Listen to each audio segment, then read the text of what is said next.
안녕하세요. 30대 후반, 아직도 시댁이 너무 멀게만 느껴지고 어렵기만 한 결혼 2년차 워킹맘입니다. 1년 전에 첫 아이를 낳았고 잠깐 아이를 키우느라 휴직을 하긴 했었으나 지금은 엄마의 도움을 받아 아이를 맡겨놓고 직장을 다시 다니고 있어요.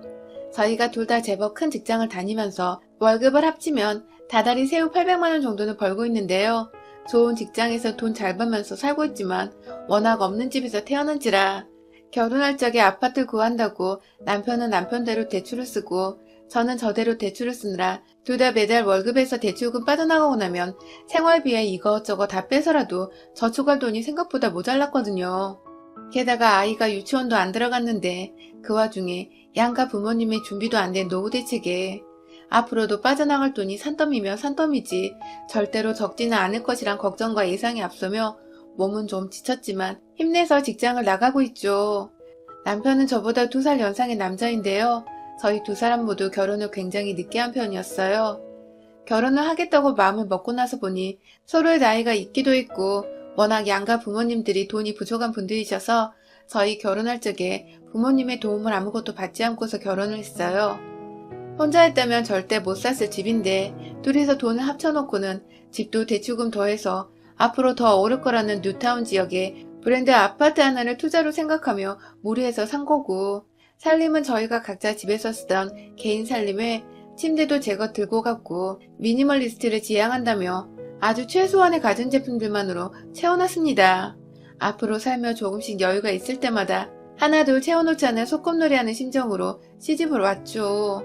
서로 돈을 쓰는 것이나 앞으로 살아가는 것에 있어서 가치관이 비슷한 사람이었기에 연애 때부터 지금껏 줄곧 삐그덕거릴 일 없이 참 잘 지내고 있기도 합니다. 특히 남편은 가정을 참 소중하게 생각하는 사람인지라 아이가 태어난 후에는 더욱 가정에 충실히 대하는 편이었어요. 저로서는 고령에 출산한 여자라 몸도 마음도 참 불안하고 피곤하기도 했는데 남편이 옆에서 제 정신을 꽉 붙들어주고 있으니 얼마나 고마운지 몰라요.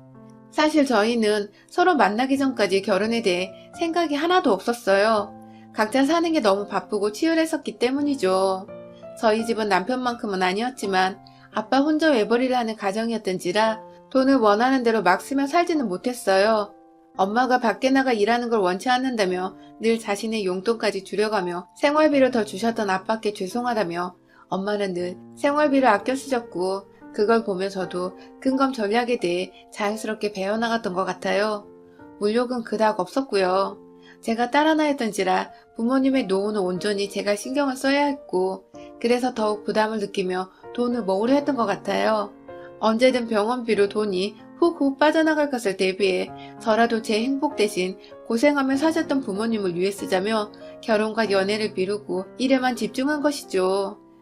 남편의 경우 IMF로 직장에서 잘린 후 줄곧 일용직을 전전하시다가 겨우 가게 하나 차리신 시아버지는 직원 둘 돈조차 없다며 본인이 직접 주방일에 서빙일까지 하시며 5년 넘게 일하시다 허리를 제대로 삐끗하시는 바람에 다른 식당에서 주방일 하시던 시어머니가 함께 도와주겠다고 가게업을 도우셨고 그렇게 열심히 장사를 하셨는데도 그닥 손님들이 몰리거나 큰돈이 벌리지는 못했지만 남편과 도련님이 대학을 나올 수 있을 정도까지는 벌어놓으셨다고 해요.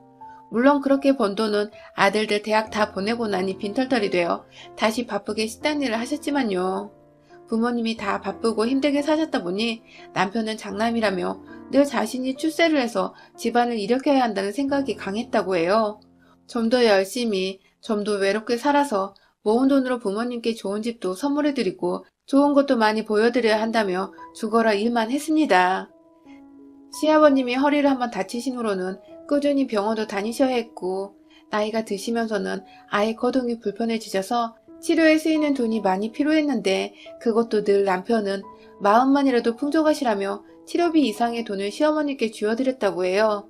이제는 식당도 아주 조금은 자리를 잡아서 알바생 하나의 주방일 해주시는 분 정도는 고용할 수 있는 정도가 되어 시어머니는 집에서 쉬고 계세요. 더 이상 아버님 따라 식당에서 일을 하지 않아도 될 정도가 된 것이죠. 안타깝게도 도련님이 30살적부터 장사를 한다고 뛰어들었다가 빚더미에 앉으신 바람에 남편의 돈도 여러 번 빌려가고 시부모님께 여전히 얹혀 살며 직장도 없이 백수로 지내다가 시부모님께는 완전 아픈 손가락이 되었는데 아마도 이러한 사정 때문에 더더욱 저희 시어머님께 남편은 아들 그 이상의 의미였을 것입니다. 힘들 때 옆에서 남편보다 더 힘이 되어줬고 내 뱃속에서 나온 가장 잘나고 빼앗기기 싫은 아들이란 생각이 강하셨을 거예요. 제가 이 얘기를 해드린 이유는 참 정도를 모르고 지나치게 아들을 자신의 소유라고 그도 모자라 며느리를 자기 아들을 빼앗아간 천하의 나쁜 년 취급을 해버리는 시어머니를 소개해드리기 위해서입니다. 어렵게 사셨고 어렵게 자식을 키우셨고 그래서 아들을 잘 키워내신 것까지 너무너무 인정하고 또 존경스럽지만 저를 대하시는 시어머님을 생각할 때면 결코 제가 존경만 해드릴 수는 없었습니다. 결혼하며 무리해서 아파트를 구입했던 날 둘 다 서로의 공동명의 집을 사면서 그날 텅 빈 그 새 아파트 주차장 안에서 꺼이꺼이 울었었어요.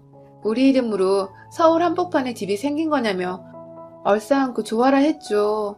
비록 부모님께 먼저 좋은 집을 선물해드리고 싶었었지만 아무리 자식이 좋은 직장 가져서 돈을 벌고 있다고 해도 집을 선물해드리는 건 재벌이나 연예인들만 가능한 일이란 거 깨닫곤 일찌감치 그 꿈을 접었었는데 그래도 사랑하는 사람과 함께 으쌰으쌰 해서 우리라도 제대로 된 보금자리에서 결혼 생활을 할 수 있게 되었다는 사실이 얼마나 기쁘던지요.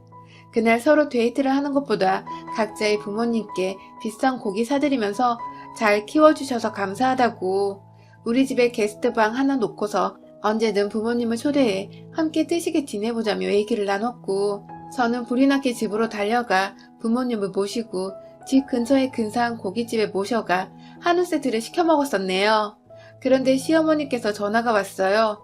저희야 뭐 상견례도 다 끝냈고 결혼식장부터 결혼에 필요한 모든 걸 다 준비했을 때였던지라 서로의 부모님과도 자유로이 왕래를 하면서 서서히 친분을 쌓아가고 있었던 때인데 그날 시어머니께 전화를 받은 건 처음이었죠. 그런데 전 고기 먹다 말고 부모님 앞에서 어머님 하면서 전화를 받았지만 이내 똥 씹은 표정이 되어서는 서둘러 부모님 앞에서 자리를 비킬 수밖에 없었습니다.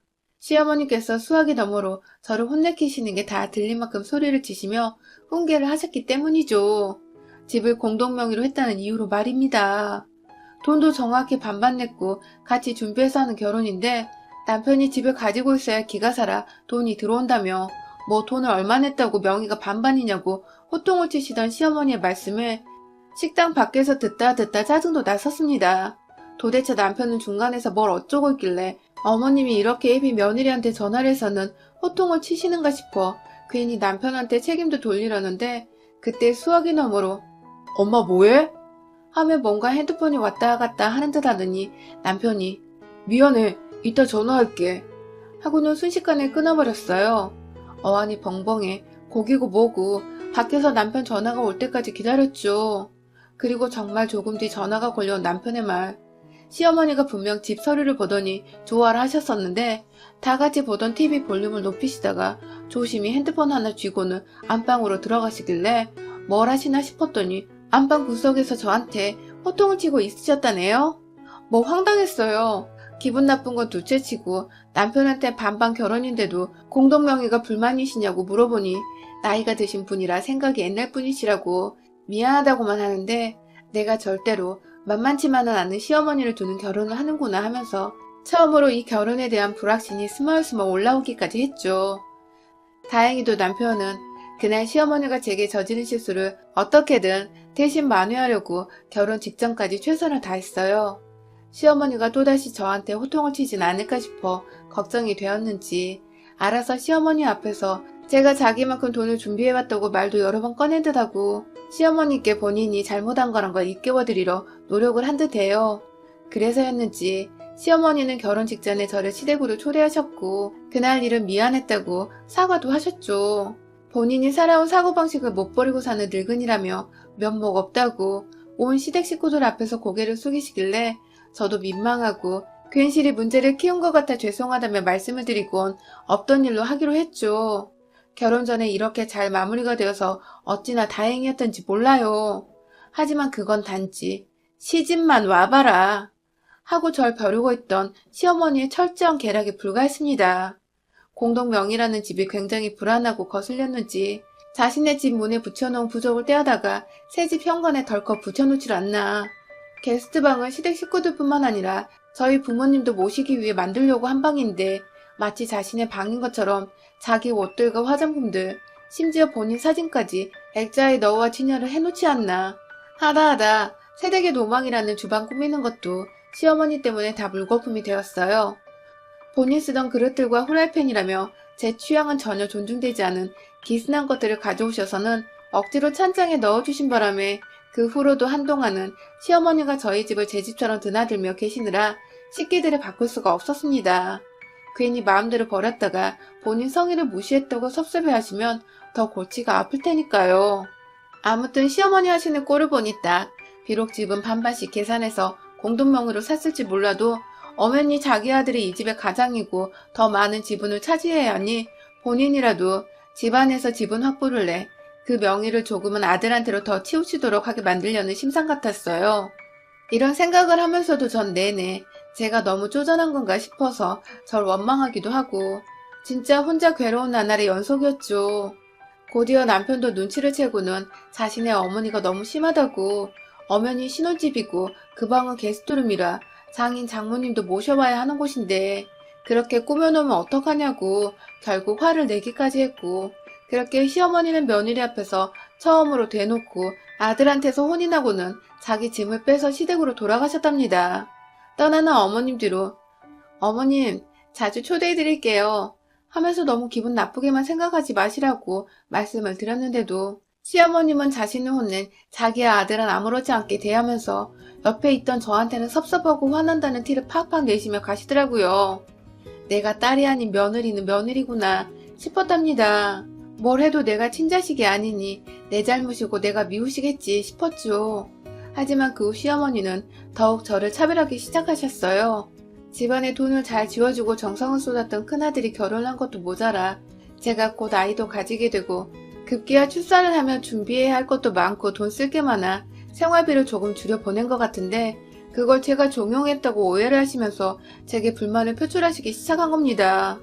전 정말 아무것도 몰랐는데 임신한 저한테 연락이 오셔서는 애 가진 게 언제부터 그리 대소였냐며 빈정상하는 말씀을 하신 것부터 시작해서 아들이 집에 돈을 안 보내주는데 네가 꾸민 짓이냐고 대놓고 본인이 상상한 머릿속 상황을 제게 꼬치꼬치 캐물으며 따져대기 시작하셨죠.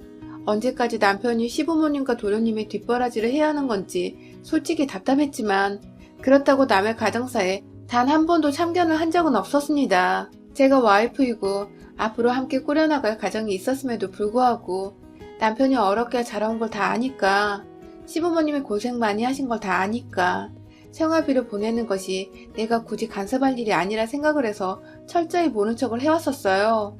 저도 저대로 저희 부모님께 생활비를 보내드리고 있고 결혼 전부터 각자 부모님께는 각자 효도를 열심히 하자고 여러 번 대화도 나눴으니까요. 이런 얘기는 혼자 속 끓이기 싫어서 남편에게 사실대로 털어놓으며 시어머님이 오해하지 않으시도록 얘기 잘 하라고 말을 전했어요. 남편도 화들짝 놀라며 제게 사과를 연신했고 다음날 또 뭐라 연락을 드렸는지 시어머니는 그 후 다시 돈 문제로 제게 화를 내지는 않으셨죠. 물론 여전히 제가 남편 뒤에서 종용한 것이 분명하다는 의심의 눈초리를 늘 기분 나쁘게 보이곤 하셨지만 저도 제 정신건강을 위해 철저히 모른 척 하려고 노력했습니다. 그러다 최근 제가 일이 바쁘고 퇴근하면 육아로 바쁘다는 이유로 친정엄마와 깊은 대화를 나눌 시간이 그리 많지 못했었어요. 그런데 아주 충격적인 얘기를 접하게 되었습니다. 다른 사람도 아닌 저희 남편으로부터요. 아니 글쎄 아이 낳고 조금 쉬다가 회사 바로 복귀한 지 벌써 1년이 되어가는데 그간 글쎄 저희 집에는 친정엄마뿐만 아니라 저희 시어머님도 꾸준히 와 계셨다는 것입니다. 사실 시어머님께서 제가 아이를 친정엄마한테 맡기고 출근을 한다 했을 때부터 노발대발 하시면서 얘는 엄마가 키워야지 사돈이 왜 우리 집에 오냐고 우리 집이라는 표현을 굳이 쓰시면서 저희 엄마가 마치 못 올 곳에 오는 것 마냥 말씀하셨었죠. 남편이 또 제 기분을 간파하고는 무슨 말씀을 그렇게 하시냐며 출산한 아내한테 친정엄마가 곁에 있는 건 당연한 건데 남 얘기하듯 왜 그러냐고 저 대신 화를 내주긴 했지만 전 내심 상처도 받고 속으로 꽁해 있었거든요. 그랬는데 그날 후로 또 입을 꾹 다무실 줄 알았던 시어머니가 남편과 제가 모두 출근을 하고 없는 그 사이 친정엄마가 저희의 육아를 대신 해주고 계실 때 본인도 집에 오셔서는 손주 육아는커녕 혼자 사돈한테 물어보거나 같이 먹자는 말도 없이 자기 밥을 차려 먹질 않나. TV만 주구장창 보면서 애를 자꾸 깨워 애먹이더니 급기야 친구들을 여러 불러서는 집안에서 짜장면도 시켜 드셨다더군요. 어쩐지 하루 정도 구수한 음식 냄새가 나길래 엄마한테 아들이 방구를 여러 번 낀 거냐고 농담삼아 물어본 적이 있었는데 그날이었나 보더라고요. 그것 외에도 저희 엄마 옆에서 들어오지 말라는 식으로 게스트룸에 들어가 내내 퍼질러 자기도 하는 등 쓸데없는 경계를 하면서 이해할 수 없는 행동을 하며 끈질기게 기분 나쁘게 하셨고, 결국 엄마는 이 얘기를 제가 일과 육아로 너무 지쳐 보이길래 꾹꾹 참고서 속에 담아두다가 결국 터뜨리신 겁니다. 사실 저희 남편한테 먼저 말이죠. 장모님이 울면서 이런 취급받아가며 내 딸이 낳은 아이를 돌봐주고 싶지 않다고 확실히 정리하던가 딸과 손주를 아예 그냥 친정으로 당분간 보내놓으라며 사돈에게 화났다며 단단히 으름장을 놓으셨고, 남편은 그제서야 자신의 엄마가 또 뭔가 저질러버렸구나 하며 급하게 저한테 사과하러 전화를 한 것이죠. 하지만 전 엄마가 울었다는 말을 듣자마자 도저히 그냥 넘길 수 없었습니다. 당장에 반차를 대고서 집으로 갔어요. 아침마다 엄마가 저희 출근하는 모습까지 다 보시며 그때부터 제 아이를 돌봐주시기 시작하셨기에 오늘 아침에도 엄마는 저희 집에 계셨거든요. 아무렇지 않게 인사를 하고 나왔는데 엄마는 오늘만큼은 도저히 스트레스 받아 못하겠는지 남편한테 미리 시어머니가 집에 오지 않도록 단속을 하려고 연락을 하셨던 것 같아요. 엄연히 이 집도 내 집인데 감히 내 집에서 아이 돌봐주느라 뼈 빠지는 우리 엄마한테 뭔 진상짓을 벌였을까 싶어서 정말 코에서 불을 내뿜으며 급히 집으로 갔어요. 그쯤 남편은 시어머니께 연락을 드려 제대로 말씀드리겠다고 했고, 저는 일단은 시어머니를 남편에게 맡기기로 생각을 하고 일단 집에 가 저희 엄마의 마음을 어떻게든 먼저 풀어드리려는 참이었습니다. 그런데 한 30분쯤 지나 점심시간 조금 지났을 때 도착한 제 집안에는 시어머니가 계셨어요. 글쎄 오른쪽 부엌에서는 저희 엄마가 너무 심하게 울고 있는 아이를 달래보겠다고 막 진땀을 흘리시며 안고 계신데, 왼쪽 TV 맞은편 소파 위에 있던 시어머니는 뭐가 그리 웃겨 죽겠는 건지 서로의 뺨을 때리고 있는 드라마 속 여배우들을 보며 재밌다고 박장대소를 하고 계신 겁니다. 한숨 푹 쉬다가 누가 배를 누르고 들어오니 현관 바로 앞에 서 계시던 엄마는 놀래 눈만 껌뻑거리고 계셨고, TV 소리에 본인 쳐오는 소리에 그걸 미처 못 들은 시어머니는 그 공간에 여전히 사돈과 본인 그리고 손주 셋뿐인 줄 알고 개 망나니 마냥 하던 짓을 그대로 하고 계셨던 거죠. 뭐 그냥 힘들어서 누워 TV를 볼 수는 있었습니다. 하지만 이내 입 밖으로 나온 시어머니의 말이 절 더 열받게 만들었어요.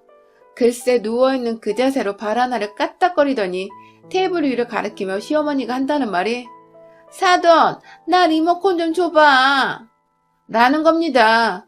아, 나 이게 하다하다. 이젠 돈 벌러 일 나간 며느리 대신에 애 봐주고 있는 사돈한테 코앞에 있는 리모컨은 달라고 발가락 하나만 까딱거리다니 이게 진짜 대가리에 총을 맞았나 싶더군요.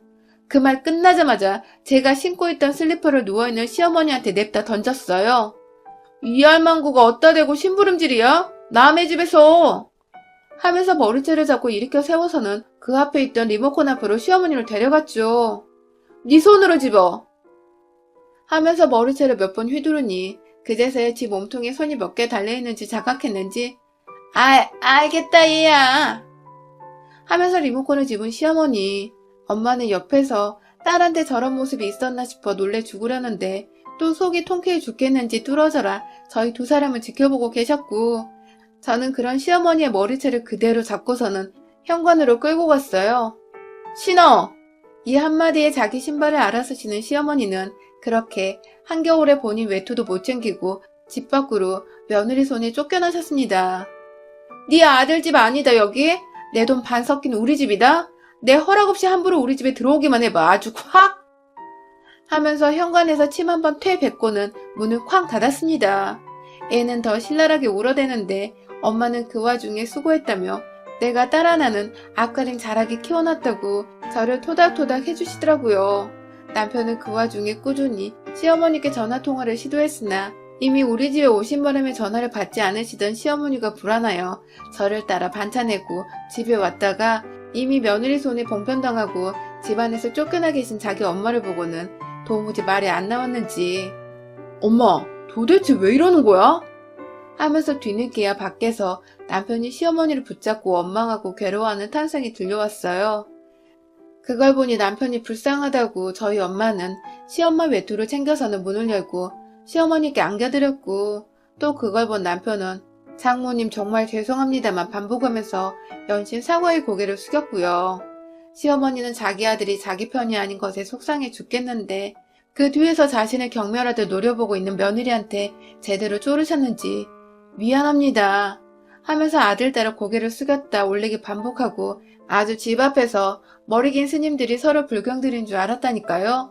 아무튼 그날 후 시어머니는 정말 저희 집으로 코빼기도 보이질 않고 계세요. 물론 저는 매일같이 친정엄마한테 또 시어머니가 오진 않았나 확인 전화를 드리고 있는데 정말 그날 저한테 머리채 제대로 잡혀서는 충격을 받으셨는지 소식 하나 없이 잠잠합니다. 덕분에 엄마도 차분하고 마음 편한 환경에서 힘드실 텐데도 즐겁게 제 아이를 돌봐주고 계시고요. 도대체 시어머니들은 참 좋은 엄마였다가도 아들이 결혼하고 나면 왜 그리 치사하고 샘내는 걸 주체하지 못해 구질구질한 진상짓을 벌이는 건지 모르겠네요. 지독한 시어머니를 신혼초부터 겪어내며 그리고 결국 제 손으로 직접 제 인생에서 영구제명시켜버리며 제대로 인생교훈을 얻어갑니다. 제 아들한테만큼은 그리고 제 아들의 미래의 며느리에게만큼은 절대로 우리 시어머니처럼 무식하고 무대뽀에 인정 없는 시어머니가 되지 말아야겠다고 말입니다. 여러분의 생각은 댓글로 남겨주세요. 오늘도 시청해주셔서 정말 감사합니다.